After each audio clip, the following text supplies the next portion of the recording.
Okay.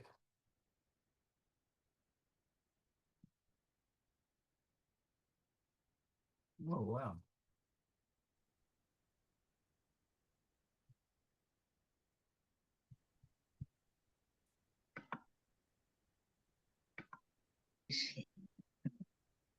Okay. Hi, Stuart. Wow. Okay. Oh, what Yeah. is it? You look the same as the last time I saw you. That's amazing. Is there a passcode, Elliot? Say again? Is there a passcode? Because some people on In this your one, there shouldn't be a passcode. I okay, don't so know what's some happening. people on the bus thing said they couldn't sign in. So I don't know. I'm just putting a thing now that now it works.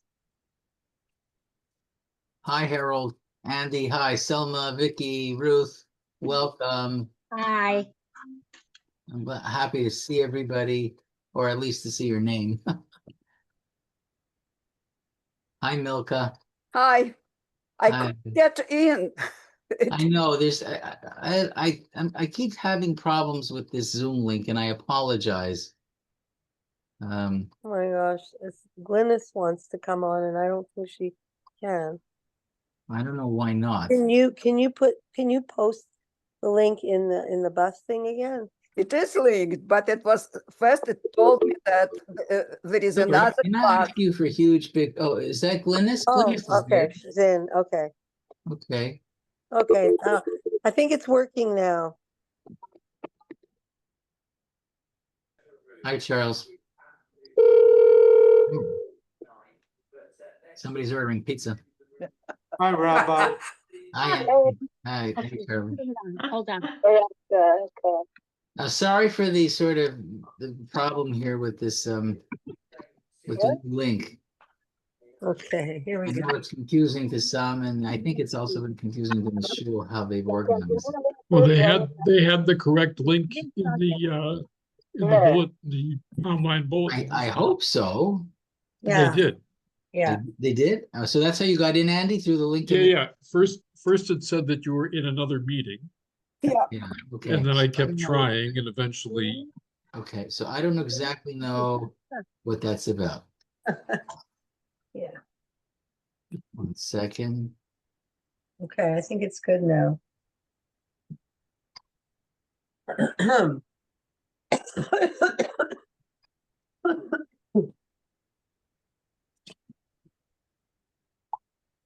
All right. So welcome everybody. Thank you very much for joining us. It seems like it's actually has been a while since we started. Let me just see if I can spot. Right? Okay, great. I'll go it after them.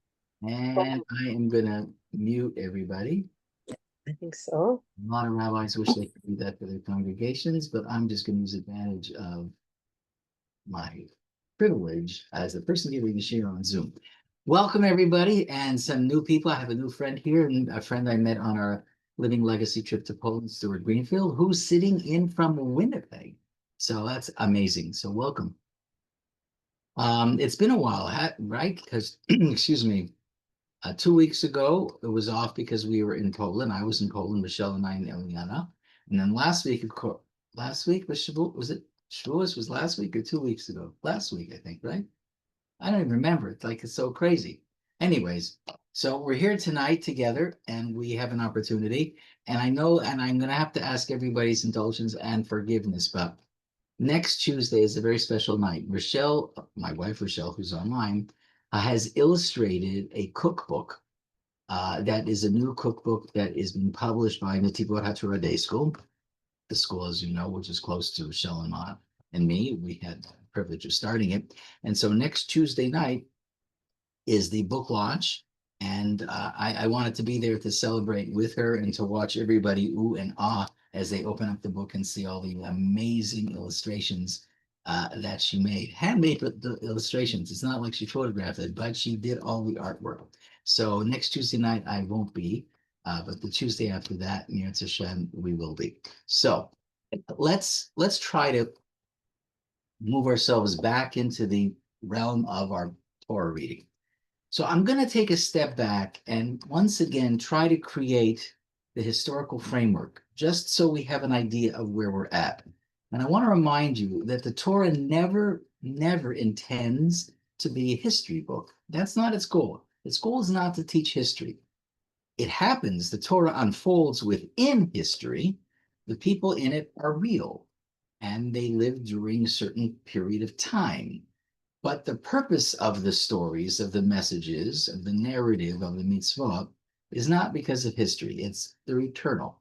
So I just want to create a little bit of the understanding of what's happening. So all of us are aware of the Exodus, Yetziat Mitzrayim. So that takes us all the way back to the book of Shemot, obviously. So let's hit the 15th of Nisan. The 15th of Nisan is the Seder night, the first Seder night ever. The Jews are in Egypt, all huddled in their homes as the Makat Bechorot, the plague of killing all the firstborn happened. The next day, again, the 15th, it's just the daytime of the 15th, night, the day starts in the evening, as you know. The Jewish people leave Mitzrayim and begin their journey. So they journey and enter into the Sinai desert. And on the 50th day following their exodus, the 50th day, God gives them the 10 Commandments in all of the fear and drama and fear and sound and smoke and everything and fire. That 50th day, the date of the 50th day is the 6th day of Sivan. So on the 6th day of Sivan, they're all standing on the mountain. They hear the 10 Commandments. Moshe is there too. Following the 10 Commandments, Moshe goes up to the mountain and he spends 40 days on the mountain. He comes down on the 17th day of the Hebrew month of Tammuz. So Nisan, they left in Nisan. ER, they're all waiting for Moshe to come back. And now we get into the Hebrew month of Tammuz. The 17th day of Tammuz, Moshe comes down. He looks around and he sees that the people, because of some unfortunate miscalculation, were so scared of being left alone and bereft of a leader, they compelled Aaron to build the golden calf. So Moshe comes down the 70th day of Tammuz, sees the golden calf, boom, and he breaks the Shnei Luchot HaBrit with God's permission. Well, not permission, but God's assent. Afterwards, God says, you did the right thing. A period of God's anger and Moses' intercession on the behalf of the people begin. And Moshe then goes up on the next day, another time, for the second time, on the mountain, this time pleading for God not to destroy the Jewish people, because God felt that the golden calf represented a deeply treasonous and disloyal act. Okay, so Moshe spends 40 days and 40 nights on the mountain the second time, and he comes down, and he would, excuse me, when he comes down, it's the end of the month of Elul. Excuse me, I'm sorry. The end of the month of Av, the Hebrew month of Av. Okay, so he comes back down, at which point God summons him, says, okay, I'm ready to forgive. This time, however, you have to chisel out these 2 tablets of stone. You have to carry them to the top. This is the third time he's going up. And I, says God, I will divinely inscribe exactly the same thing I inscribed on the first set that you broke. I'll inscribe it on the second set. So he goes up and he spends another 40 days. And he comes down at the conclusion of 40 days. And he comes down on the 10th day of Tishrei. The 10th day of Tishrei, which we now have come to call in our calendar of Jewish holidays, Yom Kippur. He comes down, and that's, by the way, why Yom Kippur was always understood within Jewish tradition to be the Hebrew name Yom Slicha, the day of forgiveness, because this was the day that marked the completion of God's forgiveness of sort of the terrible sin of the golden calf. So Nisan, Iyar, Sivan, Tammuz of Elul, and now we're into the 10th day of Tishrei. Perfect. So the 10th day of Tishrei. On the 11th day of Tishrei begins the chapters in the Sefer Shemot of Truma Tetzaveh. So these are the chapters in which God commands the Jewish people to begin the process of collection of all sorts of materials, because he's instructing them on how to build a Mishkan, this tabernacle, which ultimately, years later, gets transformed into the Beit HaMikdash in Yerushalayim. But right now, we're just talking about the Mishkan. So 3 days, 11th, 12th, and 13th, the instructions are given, and the people start bringing things. On the 15th day of Tishrei, the contributions stop and the actual work begins. 15th day of Tishrei, for those of you, has what holiday? It's called the holiday of Sukkot. And that happens to be the holiday in which the clouds of glory, which God, out of his anger, took away after the Egel HaZahav, they're restored on the 15th day of Tishrei. Okay, so now the work begins. Our rabbis teach us that the construction of the temple started in Tishrei and finished in Kislev. So Tishrei, Cheshvan, Kislev. It took about 3 months, a little less.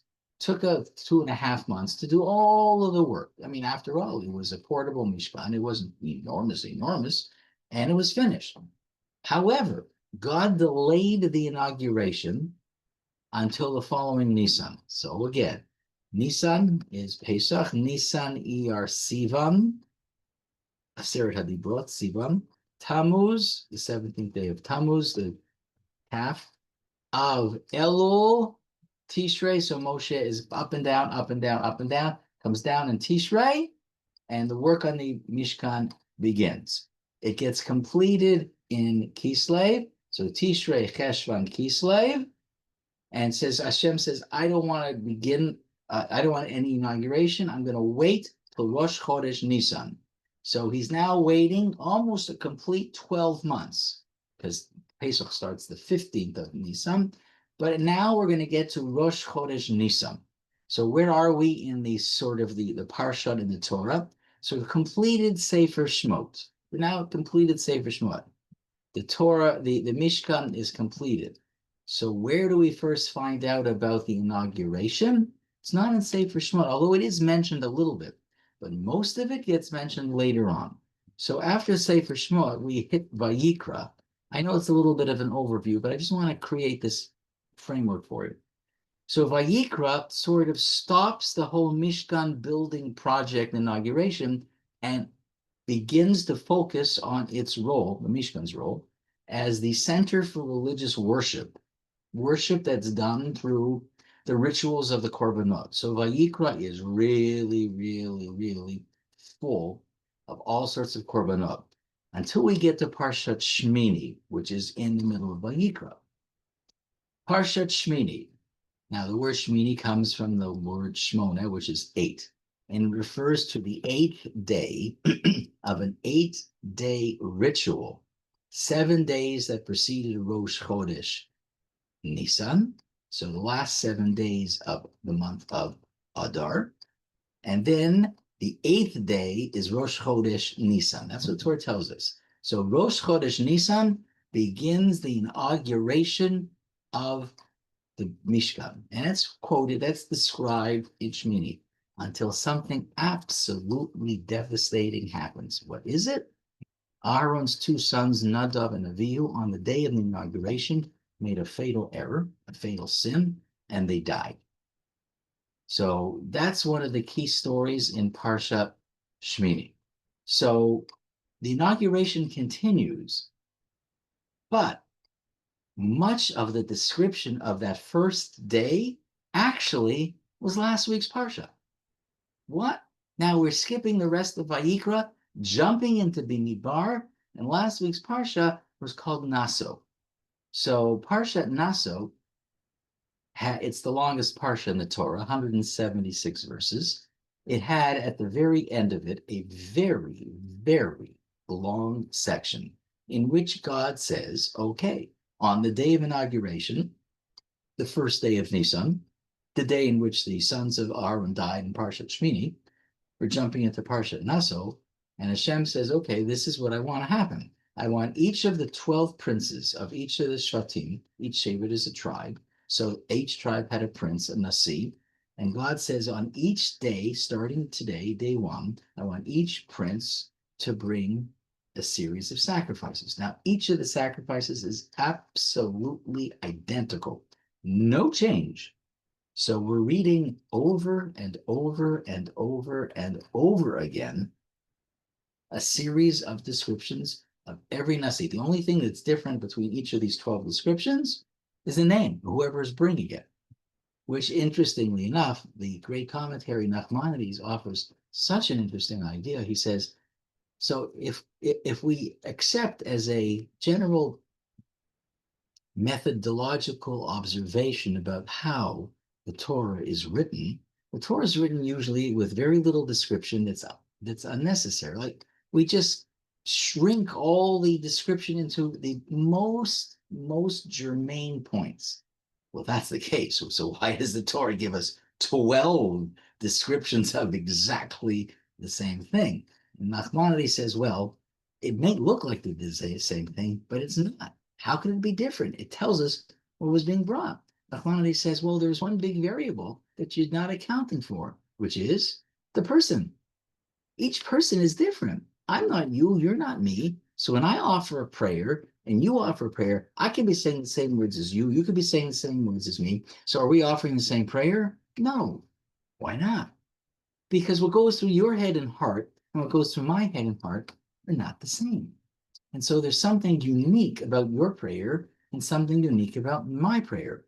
And so as it was for you and me, so was it then for each of the princes. They brought exactly the same things, but each one came with something from their own heart and soul that made it unique to them. And that's why the Torah felt that it was appropriate and respectful, even though each one seemed to be bringing the same objects, but they brought much more than objects. They brought something soulful to the experience. Okay, so that's the end of last week's Parsha. So last week's Parsha was Naso. And so now we get to this week's Parsha. So there's a big period of time. There's a year, that has passed. And now we're getting into Parsha Naso. And I'm sorry, we're getting into Parsha called Beha'alotcha. And so the very, very, very first part of Parsha Beha'alotcha, you don't have to have a Chumash if you don't want. I'm going to be reading and explaining and translating. So here's how this week's Parsha begins.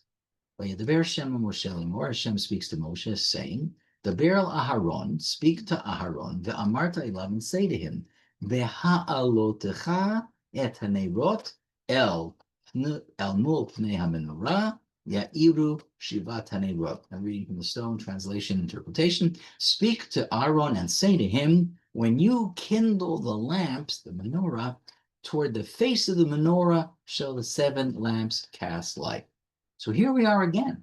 Why is this here? Because this is part of Moshe's instruction at the inauguration of the Mishkan. Okay, Aaron, here's what you're going to be doing from now on a regular basis, every day. So although we're now in the middle of these, we're getting towards summertime, and we in our minds may be going all the way back to Pesach. It seems, well, it's a little 8 weeks ago, and it seems like a long time. Well, that's only 8 weeks in terms of how long it took us to read the Parsha. But in terms of what this is, it's a year's worth of time. But all of it, it's focusing on the Mishkan. And I just want to unpack that for a minute, because I find this really fascinating. Why is the Torah giving so much important real estate to the Mishkan? I mean, what's happening here?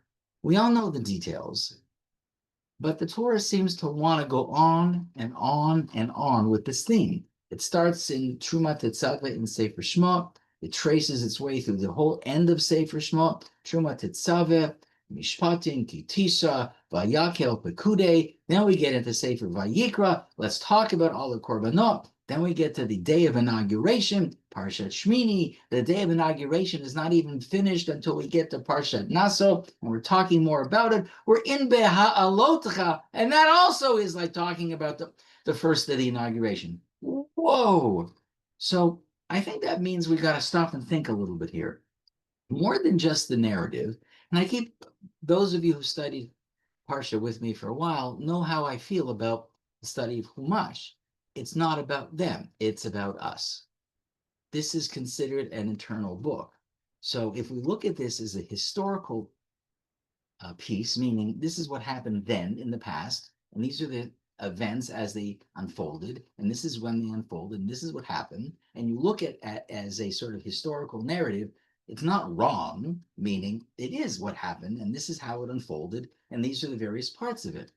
But then you and I are sitting here in Toronto or Winnipeg, wherever you're watching from or listening from, And this is June 2025. And I'm reading this about a building that no longer exists and a generation of Jews that died a long time ago in a desert that I've never been to. And there's so many parashot and so many verses. So you have to stop and think, okay, what's the message here to a guy who's living in Toronto or wherever I'm living? Like, there's got to be more to it because the Torah is not about them, it's about me. And that's how we have to go approach it. So I just want to share some of my reflections about what I'm trying to mine and take out of this piece of Torah, or not this piece, but this whole concept. So there are two ideas. What the Torah seems to be describing for them and for us is what's at the center of your life. So from a visual perspective, like really a visual perspective, if you're trying to imagine what it might have looked like had we lived at the time of the Mishkan while we were in the desert. So you're imagining a big box, 4 sides, and there are 3, each side is an area of encampment for 3 tribes on each side. So the side's a pretty big side, right? But essentially it's a big rectangle. And so the people are camped around this box, and in the center of the box is the Mishkan. And this Mishkan is very active on a daily basis. So there's this notion of visual, but also performative centrality. So everybody woke up in the desert and they could probably smell, they watched. They could see the smoke, they could see the fire, might even smell things. So there's this notion of everybody actually is huddled, not, or at least organized around the Mishkan. The Jews then enter the land of Israel, of course, and there is no Mishkan anymore. And people are no longer centered around that Mishkan the way they were in the desert because the entire nation was dispersed. Each tribe got its own part in the land of Israel. But that didn't mean that the Beit HaMikdash, once it was constructed, was not a central place. It was. And that's why, by the way, we're all told when it comes the time for prayer, where do we face? We always face east. Or, to put it more correctly, you face the Mishkan, you face the Beit HaMikdash. That there's this notion of centrality. So what is central in our lives? Like, if you had to stop and think, like, what are the forces in your life that you would say, I'm building my life around this? What is it? What are the things that draw me and ground me? And I'm going to say that I'm not sure that everybody ever thought of the question, and I'm not sure people have a good answer to it. People work a lot. Is that what grounds you? Your job grounds you? You go to what you're doing and whatever job, I'm sure we're all good at it, whether it's raising a family home, you're a lawyer, you're a construction worker, businessman. I don't know what it is, but is that what's at the center? I think that's what a lot of this Parsha is about. What's at the center?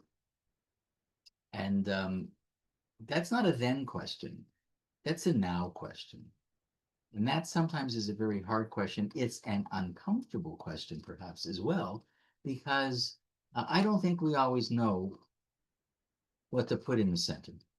Because sometimes we get our priorities, I think, a little bit wacky and we get sidetracked.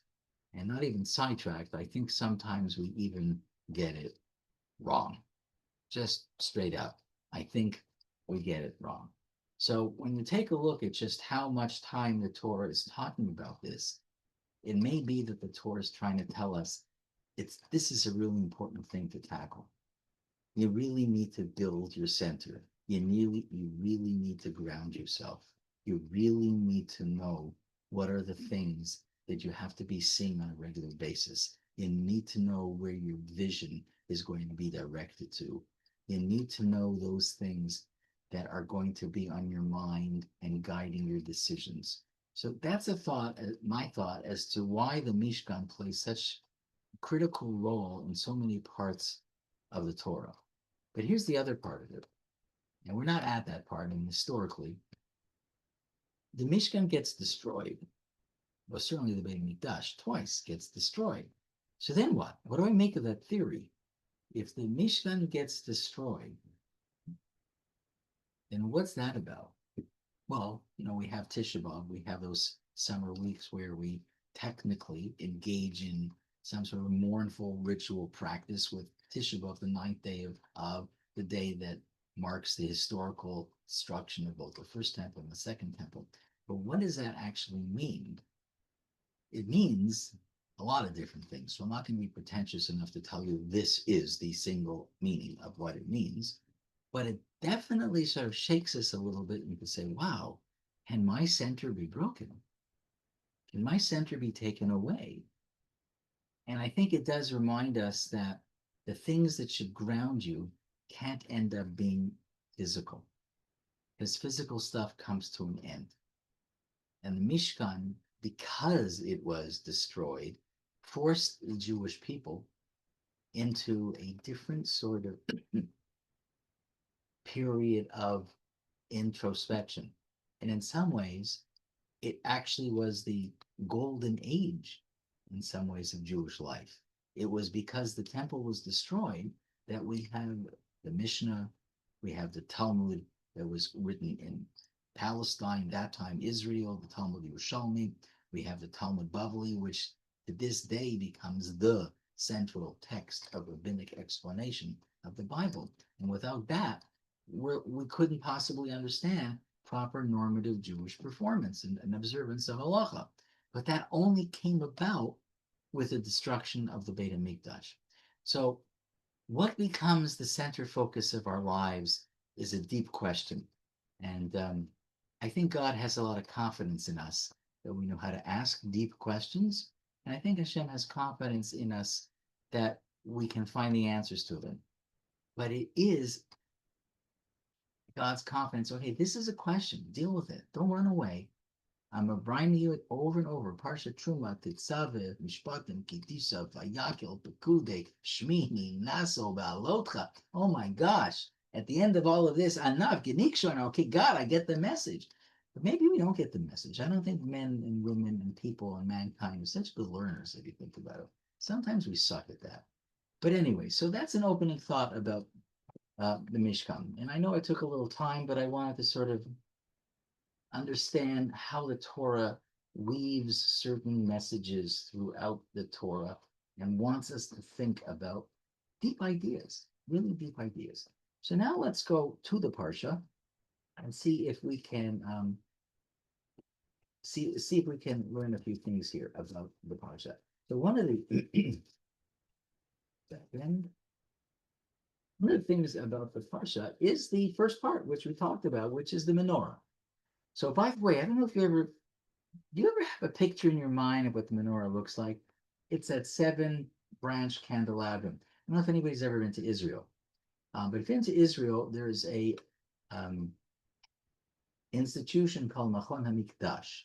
It's an institution which is dedicated to understanding what the Mikdash, the Beit HaMikdash, actually looked like, and sort of recreating some of the artifacts, some of the ritual objects. And one of the things that they recreated was the menorah. And I think it's in the Cardo, if it's still on display in the Cardo, I'm not sure. But it's that gold 7-branch candelabrum. And when you go up to it, you'll notice it's not very tall. It's really not very tall.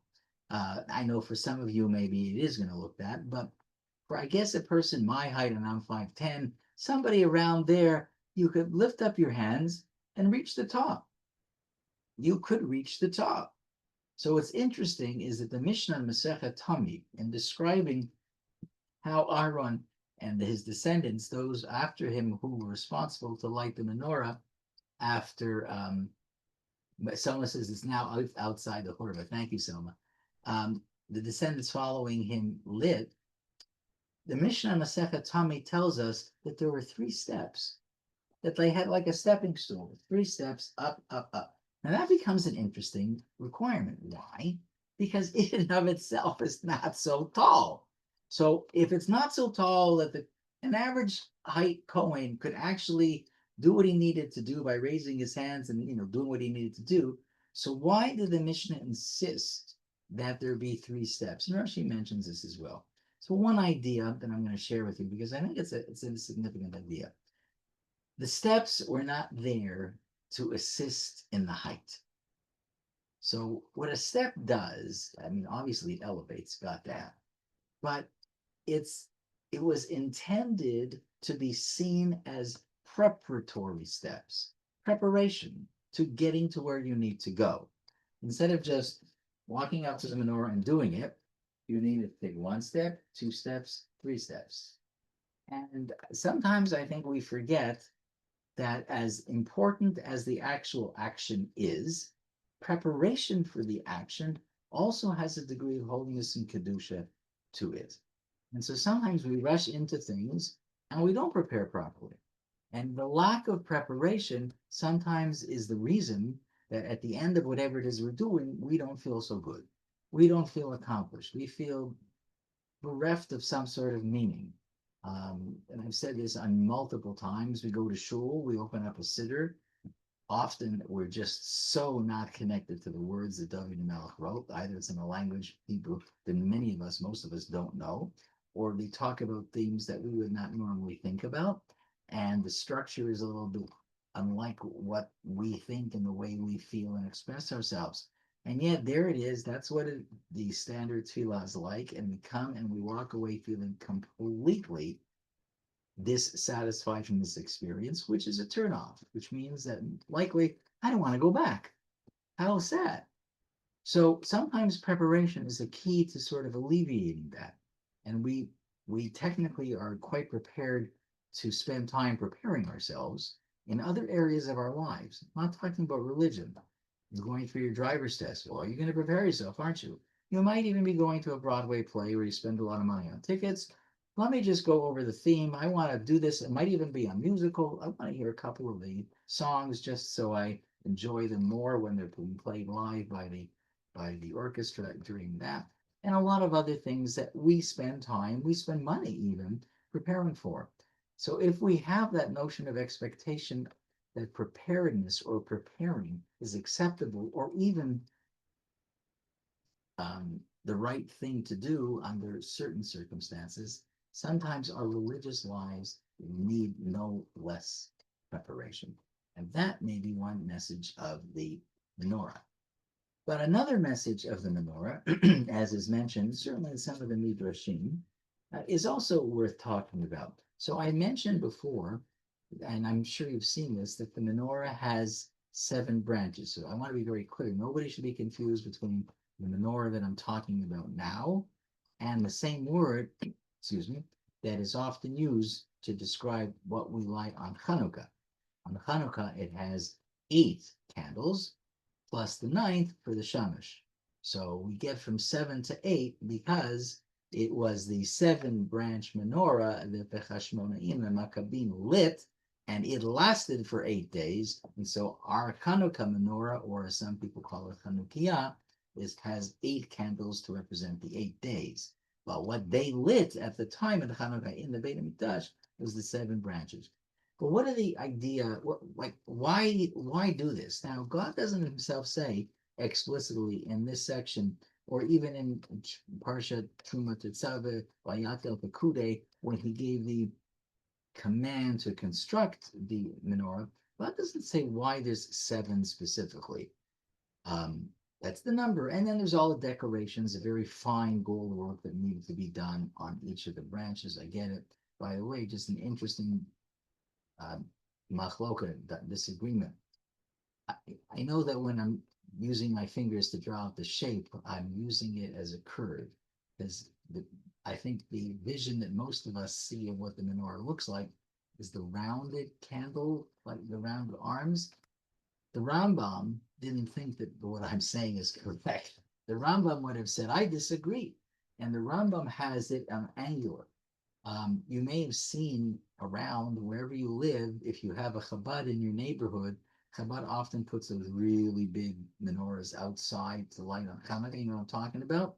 Did you notice that all the Chabad menorahs are built the same way? That they're very angular? They don't have rounded arms for the candles. They have candles that are coming like at 45 degrees, I guess it is, to the central stick and base. That's because the Rambam believed that's how the menorah was built. It wasn't rounded, it was that way. but still the 7. So one of the Midrashim offers some insight and suggests that the 7 branches of the candlestick of the menorah represent, as it were, 7 areas of intellectual pursuit, 7 areas of knowledge that are involved in study. And I'm just going to read from a little section here of the Midrash, and I am happy to translate.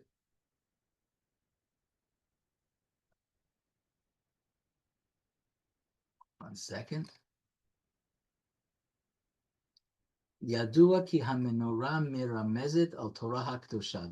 The menorah alludes to or symbolizes the Holy Torah. Ner mitzvah, because candle for mitzvah, the Torah or, and the Torah illuminates. So menorah is a tool of illumination. So Torah and menorah and illumination seem to be coupled together. And it's written in the Gemara, the Torah nechleka l'shiva chalkim. The Torah is divided into 7 parts. And that notion of the division of the Torah divided into 7 parts is associated with a pasuk.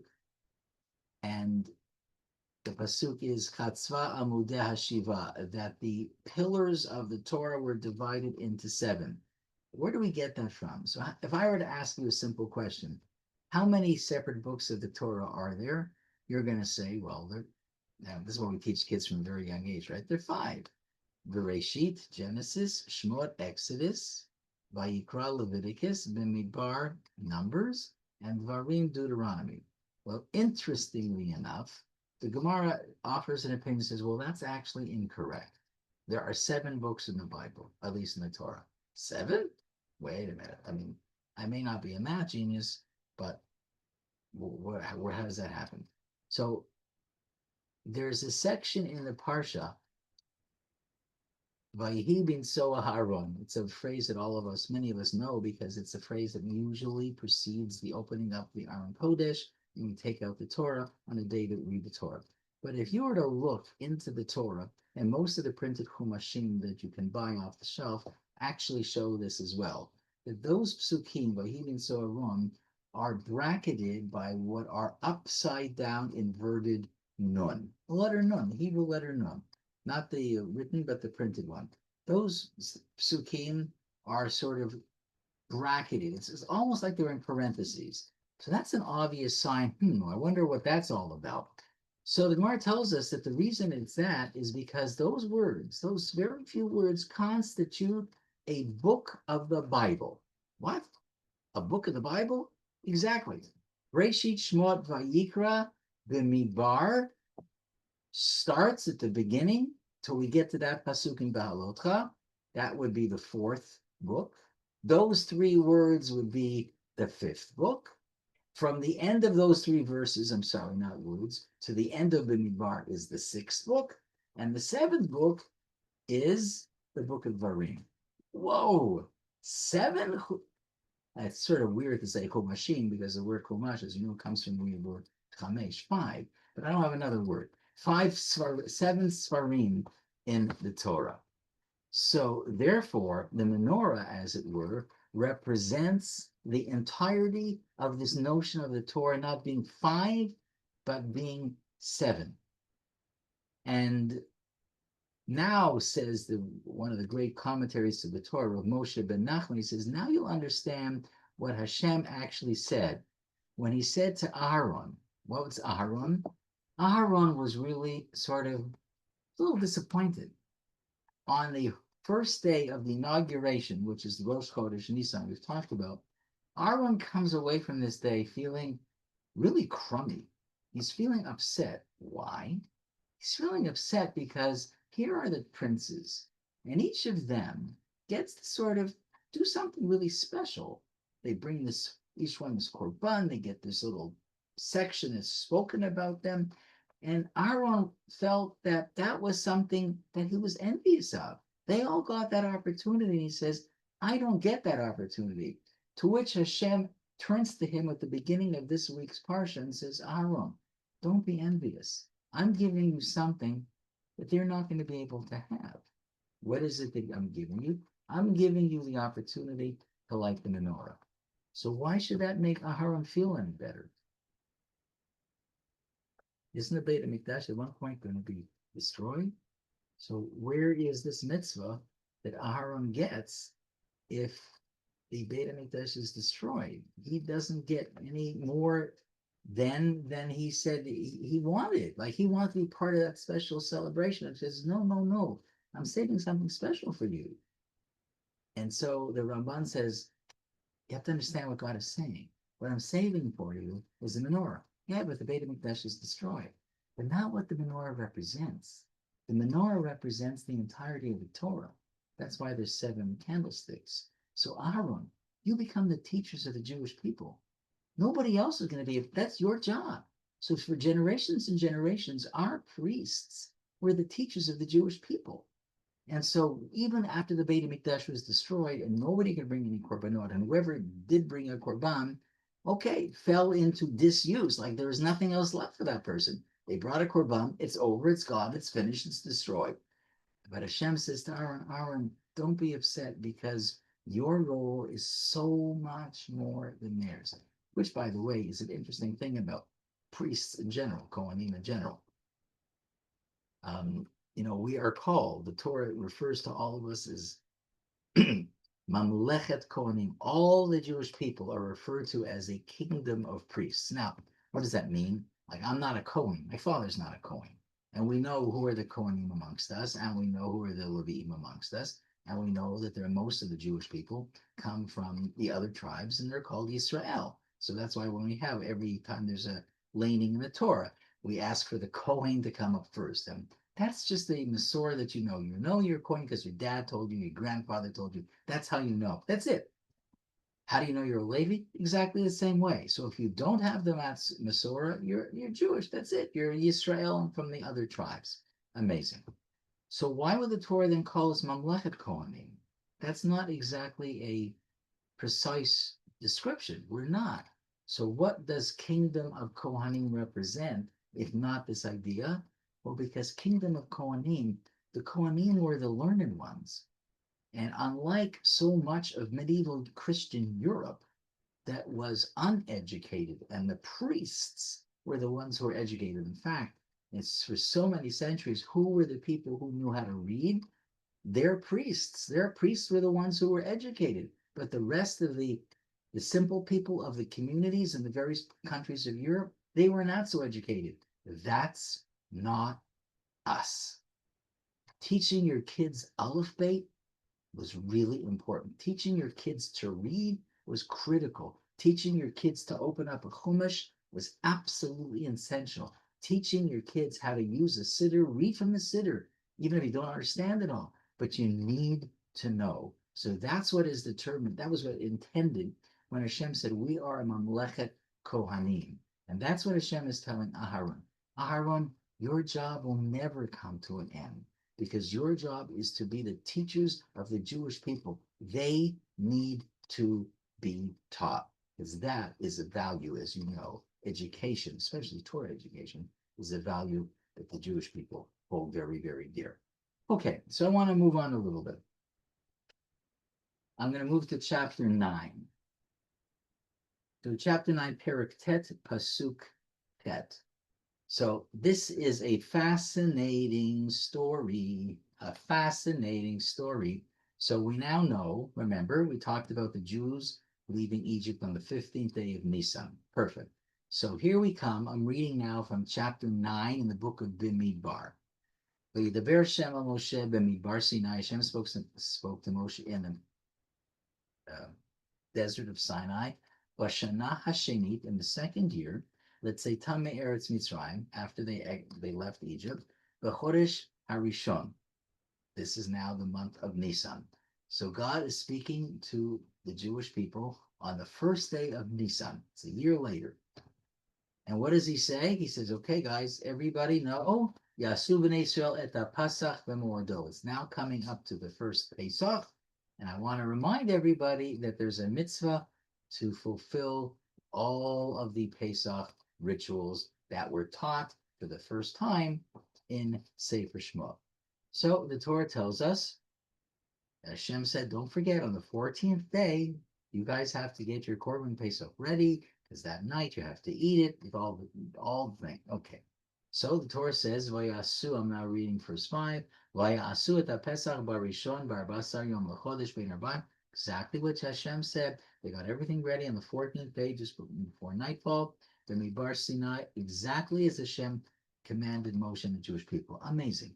And then we get to this fascinating part of the story. Really interesting. Vayihi anashim asher hayu tmeim lenefesh. And there's a group of people, unidentified, who were not able to participate in the celebration of Pesach. Well, at least not in this central part of it, which was the Korban Pesach, the Pesach sacrifice, which was the central icon, the central ritual experience. So there's a group of people said we can't, because in order to eat the Korban Pesach, you have to be ritually pure. And for whatever reason, undisclosed in the explicit text, there's a group of people, we don't even know how big this group is, it's not identified, who said to Moshe, whoa, we're tameh, we are ritually impure, we have come in contact with a source of impurity that has rendered us unable to participate in the holiday. Vayomru anashim hahema, and these people, whoever they are, go to Moshe, and they say, "Anachnu tmeim lenefesh." Well, we're impure. Lama nigara levilti hikriv et korban Hashem b'modo. Why should we be deprived? Lama nigara. Why should we be deprived of the opportunity to celebrate Pesach? Like, come on, Pesach Central. We remember sitting there in Egypt, huddled around the door. We know we were scared, and now you're telling us we can't participate. This is a critical thing. I want to be part of that ritual. I want to be part of what the rest of the Jewish people are celebrating, and now you're telling us we can't do it. Come on, that's the best you can come up with. So listen to this. Moshe says to them, okay. Vayomer lehem Moshe. Moshe says, Imdu, stand here. Leshma. Good point. I don't know the answer, Moshe says. I really don't know. But I'm going to ask, and I want you standing here, and I'll hear what Hashem answers. Ma yitzaveh Hashem lachem. What Hashem is going to say to you. Okay, so two things here. I'm going to try. Two things is, what's with this second Pesach? Like, what is it that these people were trying to accomplish? So here's a fascinating idea. These people felt that they should not be deprived of the opportunity to celebrate Pesach. Okay, so they go to Moshe, and again, Moshe says, you know what? I don't know what the answer is here, so I'm going to ask.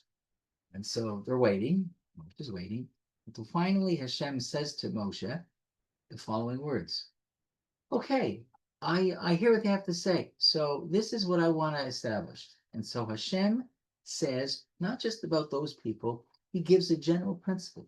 Anybody in the future who finds themselves unable to have the Korban Pesach, the Pesach sacrifice, because either they're just too far away from Yerushalayim, they couldn't make it there, or because they're unable to personally sacrifice it because of Tameh. So I'm going to give them a second chance. Normally, Pesach would be on the 14th day. You get everything ready of Nisan, and then you would have the observance on that night, which is the 15th. But if it's not working out for you, Hashem says, we're going to wait a month to the 14th day of Iyar, and we're going to do this again for you.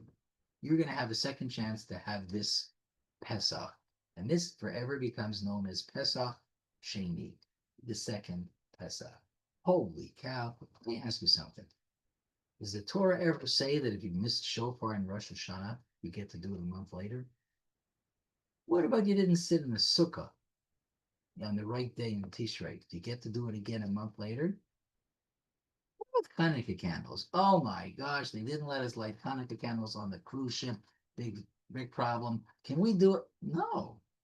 So all of a sudden here, we have the notion of you missed it, you're going to get a second chance 4 weeks later. Whoa. Like what happened here? Why did that happen? Now, an interesting point that you may not know, or maybe you do, is that we all know how long the Jewish people were in the desert for 40 years. Got it. So in that 40 years, how many times did they celebrate Pesach? Once. This was it. This was it. One time. That first year after, one time. And after this one time, no more celebration of Pesach until they crossed over the Jordan River and established their place in the land of Israel. Why? What happened?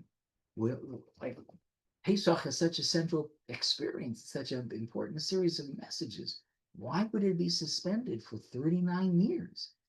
So the answer the Gemara gives, one of the answers the Gemara gives, and it's a significant one, is, well, there's a requirement, and that is for every male needed to be circumcised in order to participate in the Pesach sacrifice. But not only that every male, if you were a father of a son, then your son had to be circumcised in order for you, dad, to have the Pesach korban. So dad, all the males, and even the little ones had to be circumcised for their parents, their fathers, to participate. But nobody was circumcised. I don't even know what he was circumcised. There was no circumcision in the desert. None. Zippo. Why? Because circumcision, even today, is a medical procedure. I mean, it's a ritual procedure based on a mitzvah, but its performance requires a medical procedure. And medical procedures always bring with it risks. And you're in a desert where there's so many things that are not so sterile, not so clean. Winds are blowing and people don't feel well. And nobody actually knew how long they're going to be asked to remain in a specific camp. Because as you probably remember, the way in which Bnei Israel knew that they were supposed to camp is because the clouds, as it were, rested, indicate, okay, this is where we're resting, this is where. But how long would that period of rest be? Nobody knew. Whenever the clouds rose and started moving, that was a sign, okay, break camp. Hashem wants us to move from this point to another point. We don't even know how long it's going to take us to get to the other point. But when you have a little 8-day-old baby who's not feeling well, who you just gave a brit milah to, you're endangering the welfare. And so because the nature of desert existence was so unpredictable, it was considered to be inappropriate. It was wrong to do brit milah. And if you couldn't do brit milah, and that was linked to Pesach, then not only did you not do brit milah, but you couldn't have Pesach. Wow. So now we go back to this group of men, apparently they're called men, Anashim, who are saying, whoa. You know, this is our first Pesach, and you want to cut us out of this? No way. Moshe says, wait, I'll listen to God. God says, okay, I hear what you have to say. I'm creating another calendar date, which will forever be recognized as the mini Pesach. So let me ask you a question. What if these men had never come forward? What would the consequence have been? Well, if they never came forward, there never would have been a need to establish this second mini Pesach called Pesach Sheni. So let me put it slightly differently. Who created this Pesach? What was the impetus? Was it God? No. God did not say, I'm creating a Pesach Sheni. He didn't initiate this. This Pesach Sheni was a response to these people. So what created Pesach Sheni was the initiative of a group of people. That's quite a statement. They wanted it so much. They weren't ready to let it go. They weren't ready to let it go. And that's, again, is that about them? Is it about us? Would we be ready to let it go? Like, I think that there's a whole bunch of people, and I'm not saying it's anybody on this call, chas v'shalom, But if you were to tell them, you know what, guys, don't worry, this year we don't have to do this mitzvah. Thank God, what it was just so much. How many opportunities are we happy to give up because they're inconvenient, they're too expensive, take too much time, we don't get it, we don't want it, we're giving it up. We just let it go. You know what? I won't be so upset. I won't be so upset. Oh, I'm too bad. I can't do this mitzvah because I'm, you know, there's a cute statement made. Everybody knows about the mitzvah of tzitzit, the strings on the four cornered garments, right? So according to the Torah, if a man is wearing a four cornered garment, he needs to attach that series of strings called tzitzit. So if I was really clever, and if I was looking to be a subterfuge, you know what I could do? I could round off the corners. So I don't really have a corner anymore. And what would happen if I did that? You know what would happen? I wouldn't have to put on tzitzit. Ah, I don't like this strings thing. It's just a hassle. It makes me look weird. And since it is required, the only time I'm required to do it is if I have four corners. If I get rid of the corners, I have no requirement. Bingo. I figured out what? I figured out how to get out of it. So Pesach Sheni is just the opposite, where people are saying, I don't want to get out of this. I don't want to get out about what makes me a Jew. I don't want to get out of what I have as my right, as my heritage, as the fabric of what it means to be a Jew. I don't want to give it up. I don't. I want to be there. And so this Pesach Sheni is, again, it's not really about them. It's maybe about us. Where is it? Where's our fight? Where's our fight? And working as I do with Aish, it's so fascinating to see a whole bunch of young men and women, college students, young professionals who led a life that was like they knew nothing and they want more. They want more. They don't want to give, they want more. And on the other hand, there's some people who say, you have no idea how much of a headache this is. I'm happy to let some of it go.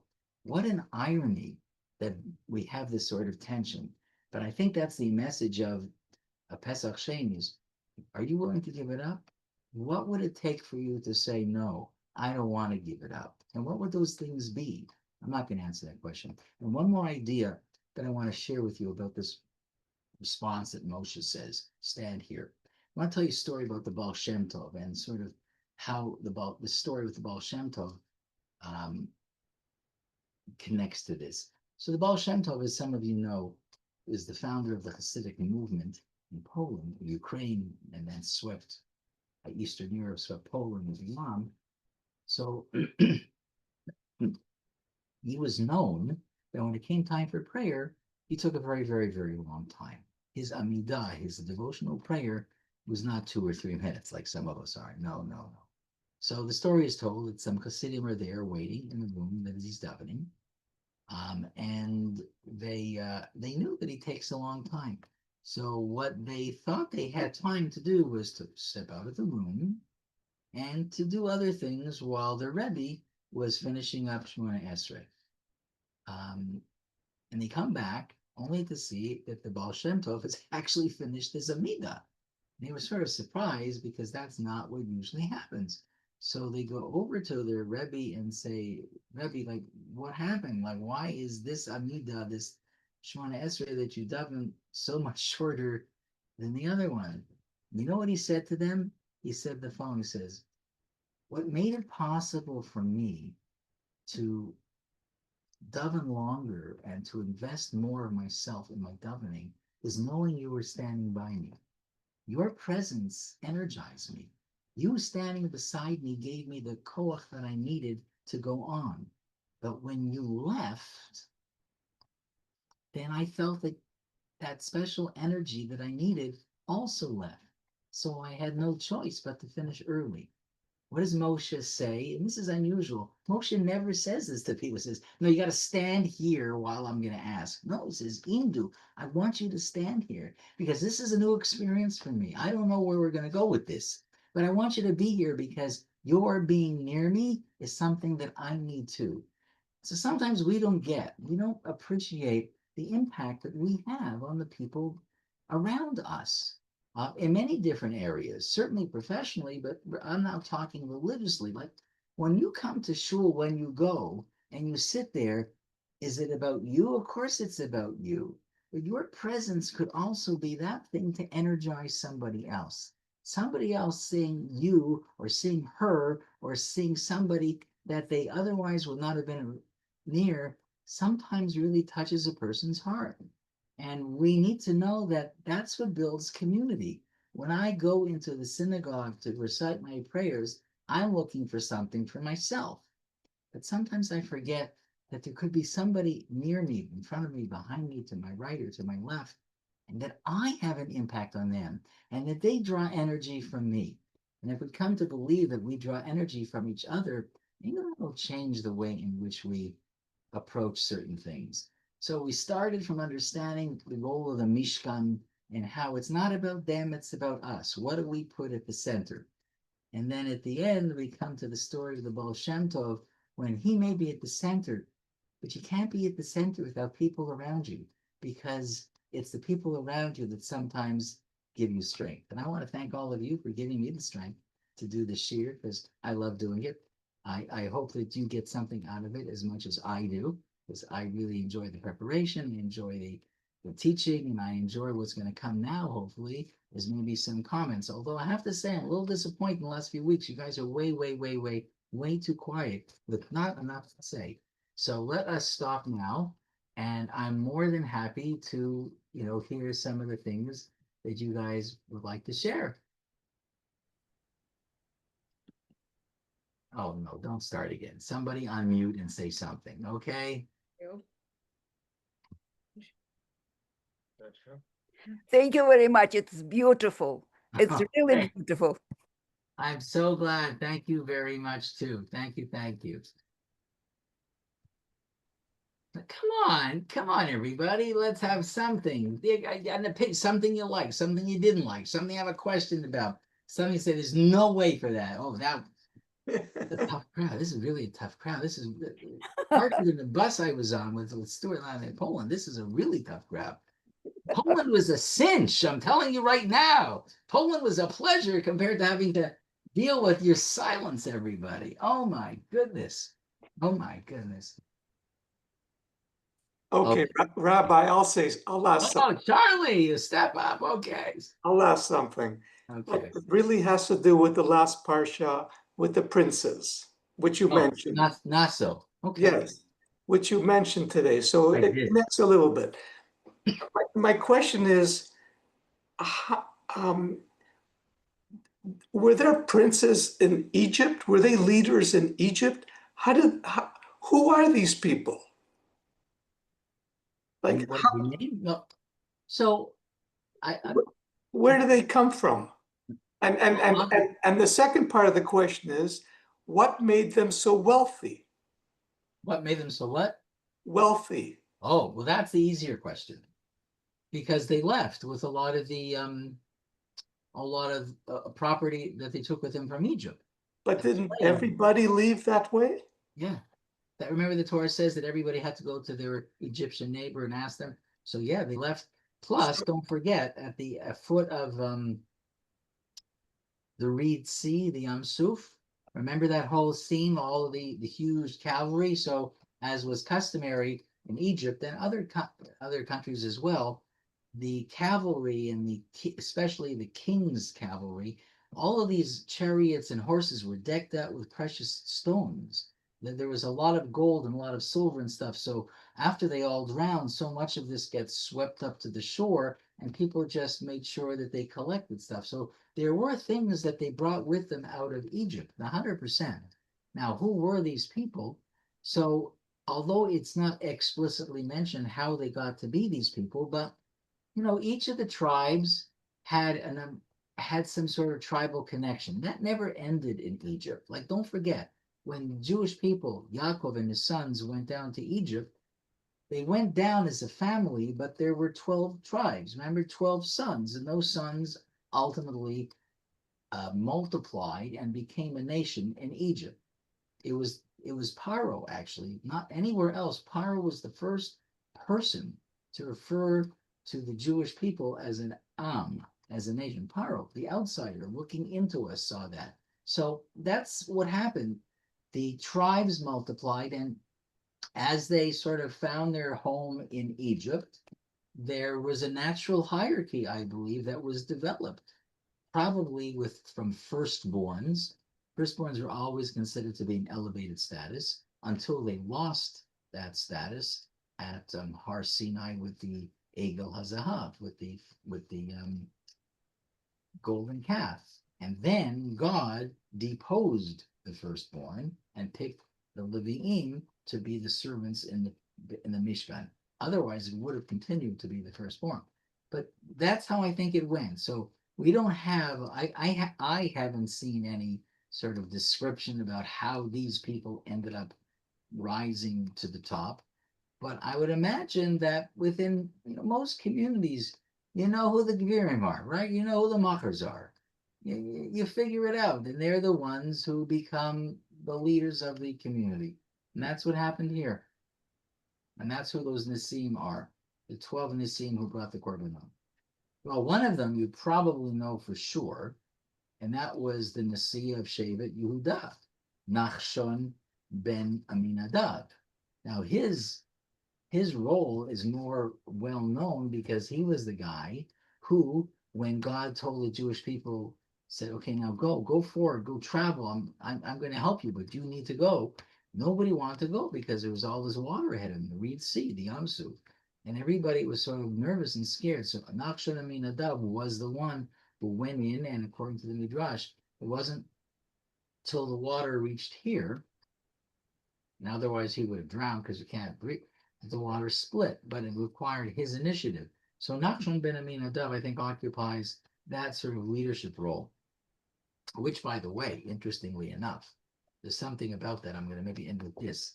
When you take a look at the description of the sacrifices of all the princes, you take a look at it, at the introductory verse of each of the 12 princes, they're all called Nasi, which is the Hebrew word for prince. Nachshon ben Aminadab is the only one in which the word Nasi is not mentioned near his name. It's not there. Now, like, why? In some ways, you could say, if anybody should have been given the honor, it should have been him because of what he did at Yam Suf. One answer that I think, this is my answer is, who is Nachshon ben Aminadab married to? Anybody know? Who was his wife? Anybody know who his wife was? Well, his wife was Miriam. So just to be clear, if his wife was Miriam, let's just say that a little differently. Who were his brothers-in-law? Moshe and Aharon, right? Correct, right? But that's who they are. So he is the person who was ordered to bring a korban on the first day. Well, what happened on the first day? Aaron's two sons were killed. Or, say it a little differently, Nachshon's nephews died. And so this is a day that Nachshon's wife needs to sit Shiva. This is the day that Nachshon's brother-in-law, Aaron, needs to sit Shiva. This is the day that ought to have been filled with celebration for his family, but tragedy struck. So maybe the Torah did not write the word Nasi beside Nachshon, because while others perhaps were feeling celebratory about the greatness of the day, he had a very mixed feeling about it because his closest family suffered a tragic loss. His wife, he lost his nephews, and Aaron, his brother-in-law, lost two beautiful sons. So I wonder whether that may have been something about Nachshon's leadership. But I haven't seen that written anywhere, but it may be just an obvious point. So I want to thank everybody. Thank you for hanging around. Just a reminder, next Tuesday, I'm going to be celebrating with Michelle, who has an illustrated cookbook that's being launched on Tuesday. And God willing, we'll be back on June the 24th. And this coming Shabbat at Shul, I had the opportunity to speak about some reflections of our trip to Poland downstairs. I'm going to do it upstairs. I've been asked by some other people, could you share your thoughts? And so the end of davening, I'll be going upstairs in case anybody didn't know that. I know it was in Shabbat, not as last Shabbat, but forgot to mention this at the beginning of this year. Thank you, everybody. Have a wonderful week, a week filled with blessing, with peace, with healing, and hopefully some good news coming out of Israel. Okay, good night, everybody. Amen. Thanks so much for being here. Thank you. Thank you.